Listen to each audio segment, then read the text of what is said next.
Kasi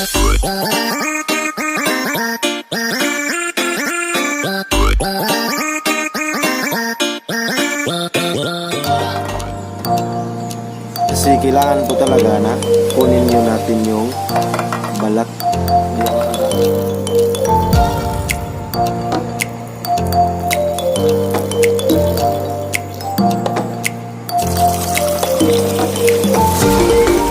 Kunti lang. Yan. Tapos, let's cook.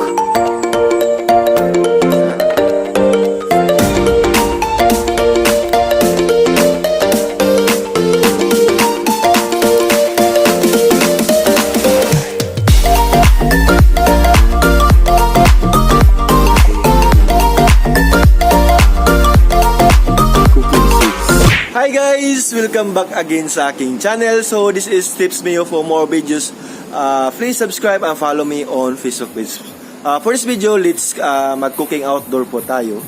So yung i-cook natin guys, itong jackfruit seeds, yan o, or langka kung tawagin sa Tagalog is langka, ayan o. So yung unahin natin guys is balatan muna natin yung langka, no? Yan o. So yung gamit ko, we gonna using rice cooker. Yan, so let's start na. So ilagay ko muna itong camera. So ayan guys, balatan muna natin. Yan o. Kunin muna natin yung liso. Yan. Kasi kailangan po talaga na kunin nyo natin yung balat. Yan o, ang dami niyang balat.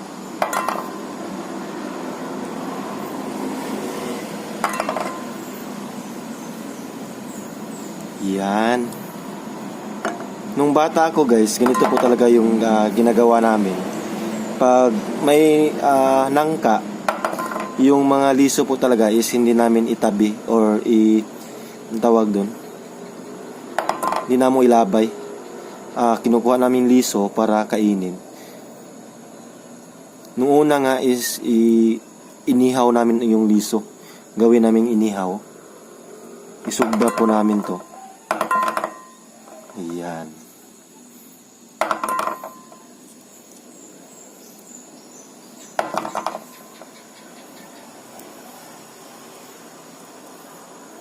Yan o. Kailangan let's remove this one o.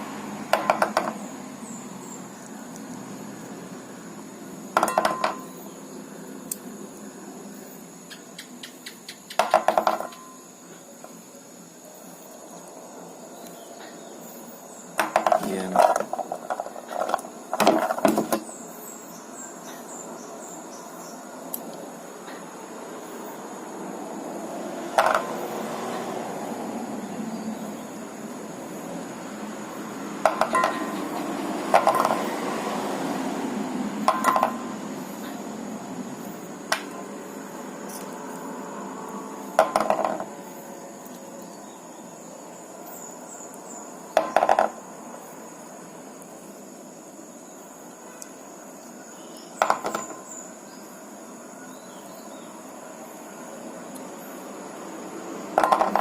Ayan, so ready na po.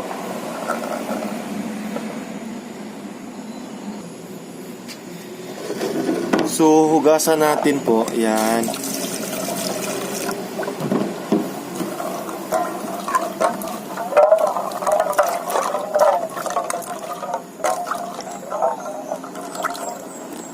Yan. Kunin natin yung tubig.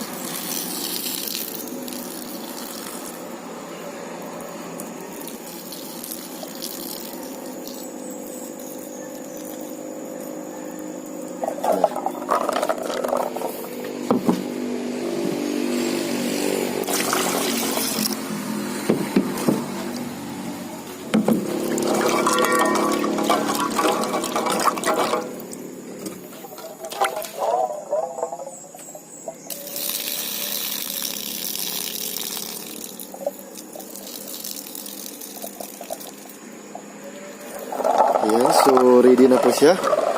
Lagyan na natin ng tubig para sabaw. Yan o. kunti lang. Yan. So, ilagay na natin sa ating rice cooker. Yan.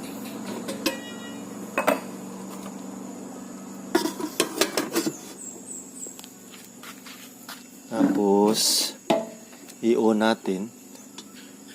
No? I-on natin.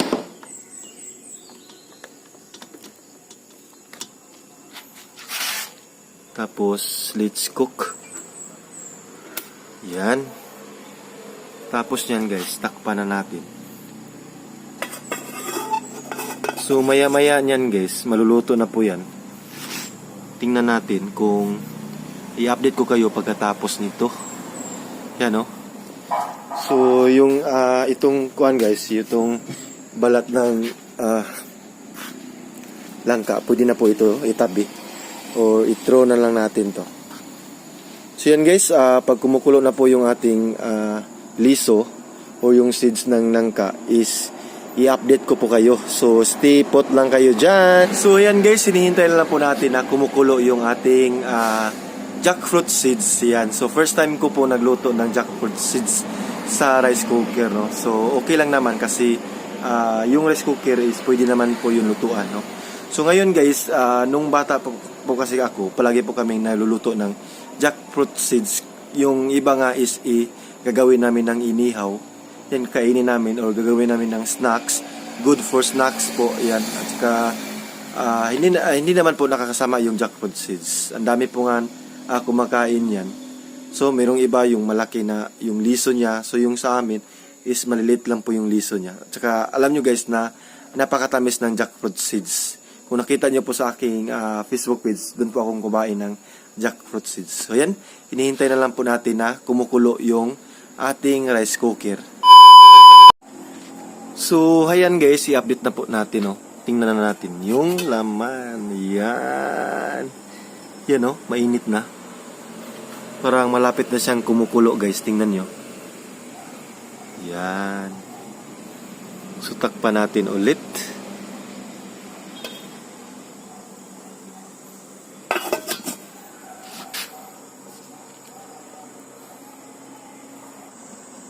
So, ayan guys, i-update na natin, no?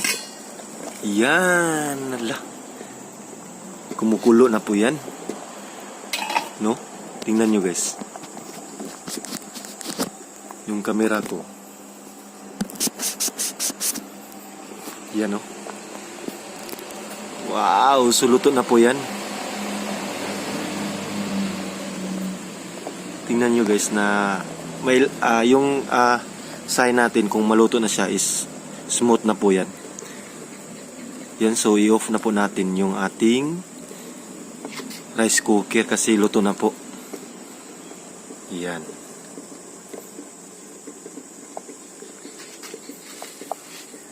So ngayon ilagay natin siya sa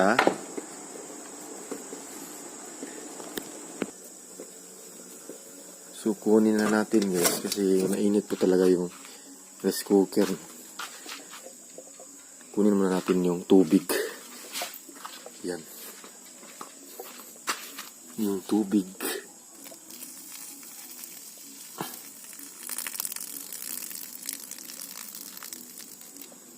Yan. Yan na po yung ating cooking seeds ng langka. So, ilagay na natin dito. Kasi luto na po. Yan. Yan o. Napaka-smooth na niya. Yan. So, maraming salamat po sa panunood. Keep safe always po and God bless everyone. Maraming salamat. Luto na po yung ating lisong langka. Jackfruit seeds. Yan. So, maraming salamat guys sa panonood. Keep safe always po and God bless. Bye-bye. Paalam po sa inyo. Bye-bye. Thank you po sa panonood.